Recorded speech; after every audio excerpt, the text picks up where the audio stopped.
everything is a set.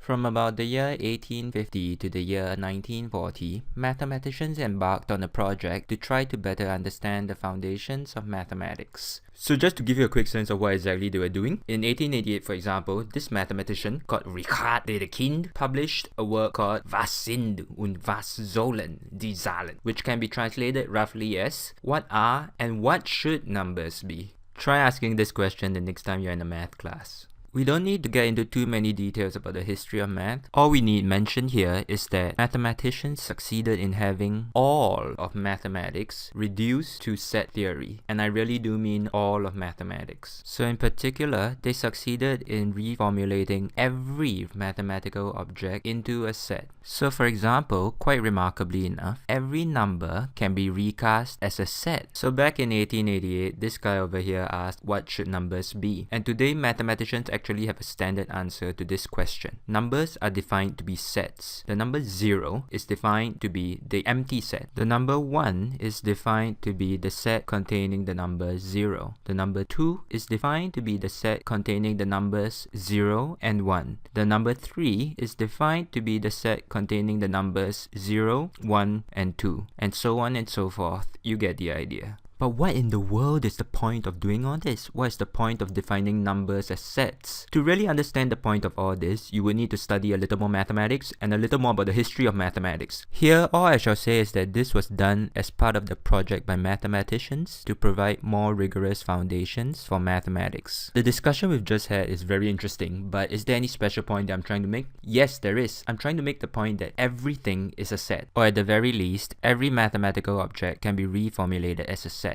We've just seen that numbers can be defined to be sets. We shall now see that functions can also be defined to be sets. But to do this, we shall have to define a couple of new terms. The first new term is a relation. We shall call any set a relation if all of its elements are ordered pairs. So for example, consider R1, which is the set consisting of 3 elements, namely the ordered pair Cat5, the ordered pair Franz Obama, and the ordered pair Cake empty set. This is indeed a relation because each of the 3 elements in the set R1 are all ordered pairs. Similarly, the set R2 is also a relation because its only element is an ordered pair. In contrast, the set S is not a relation because it consists of 2 elements, at least one of which is not an ordered pair. Similarly, if we consider the set T, which consists of 3 elements, namely the ordered pair Cat5, the element Franz, and the element Obama, this set T is not a relation either because T contains at least one element which is not an ordered pair. Finally, is the set U, which is the empty set, a relation?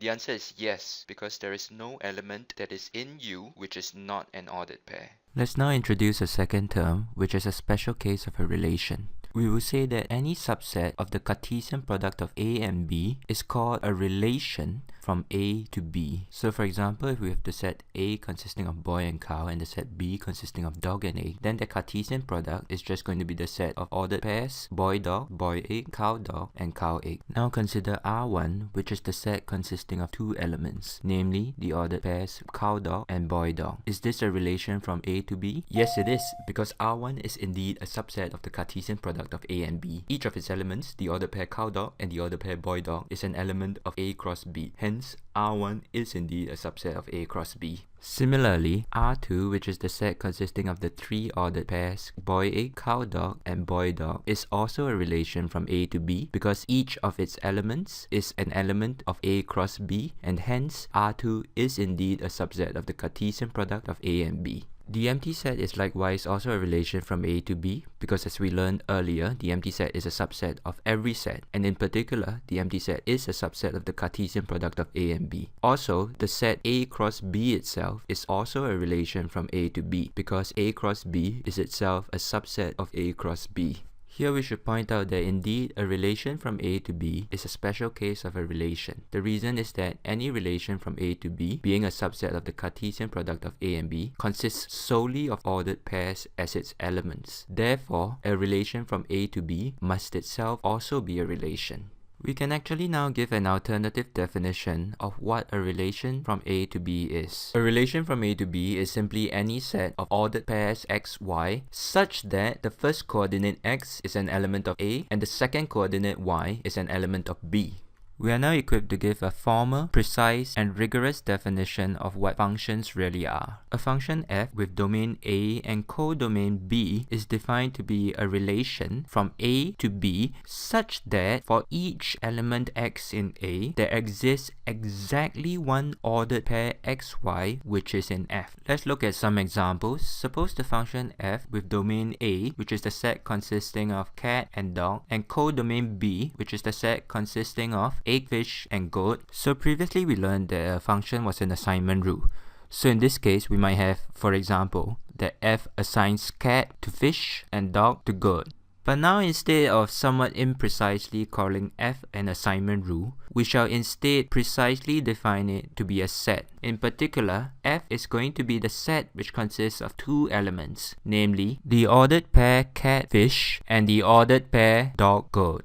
It is admittedly somewhat strange for us to think of functions as sets, but this is really no stranger than thinking of numbers as sets. Notice that thus defined, our function f completely preserves our notion of f as being an assignment rule. The first element in f is the ordered pair cat-fish. This ordered pair is meant to capture the notion that f is an assignment rule which assigns cat to fish. Similarly, the second ordered pair dog-goat is meant to capture the notion that f is an assignment rule which assigns dog to goat. Here, let me relieve you a little by informing you that in future, we will continue to think of functions as assignment rules rather than as sets. Even though functions can be defined precisely as sets, this is somewhat unnatural, so we'll continue to think of them instead simply as assignment rules. This is analogous to numbers. Even though set theorists can precisely define numbers as being sets, this is somewhat unnatural, and for most purposes, we shall have no use for thinking of numbers as sets. Similarly, we shall have no use for thinking of functions as sets. Instead, we shall continue to think of them simply as assignment rules. To watch the next video, you can click here on the top left of the screen, or to go to the start of this series of videos, you can click instead at the bottom right.